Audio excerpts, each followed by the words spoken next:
Аймгийн засаг даргаас 14 хоногийн хугацаатай 4 сумын хэмжээнд цас мус цэвэрлэх халдваргаа гулгааг арилгах үүрэг чиглэл өгсөн. Энэ хүрээнд үйлдвэрлэл таваржилтын ажлын хэсэг хуралдаж энэ 7 хоногоос аймгийн хэмжээнд цас цэвэрлэгийг эхлүүлж ерөнхий боловсролын сургууль, албан байгууллага, аж ахуйн нэгжүүд, төрийн байгууллага, албахаагчид мөн мэрэгжлийн анги нэгтгэлүүд зэрэг бүхий шатны байгууллагыг хамруулахаар болж албан даалгавар гаргасан юм. Албан даалгаврын дагуу төр хувийн хвшлийн ерөнхий боловсролын 25 сургуулийн багш сурагчид, 40 цэцэрлэгийн багш ажилчид 2 дугаар сарын 2-ноос 5-ны өдрүүдэд цас цэвэрлэгэнд хамрагдаж ойр орчмын нийтийн эзэмшлийн зам талбай, явган замын цас мөсийг цэвэрлэхэд гар бие оролцлоо. За ойрын хэдэн өдрүүдэд манай сургууль сурагчдаа дайчлага одоо ингээд ойр хавийнхаа сургуулийн орчмын цас цэвэрлэгийг одоо явган үеийн цас цэвэрлэгийг одоо хийж байгаа. За өнөөдөр болохоор манай 12-ын 4 бүлэг сургуулийнхаа орчмын одоо зам талбайн одоо явган үеийн замын цас цэвэрлэгийг хийж байна.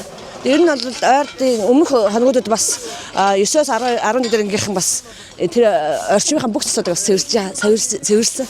Иргэд аж ахуйн нэгж та бүхнийг ойр орчмынхаа 50 м зам талбайн цас мөсийг цэвэрлэхийг мөн уриалж байна.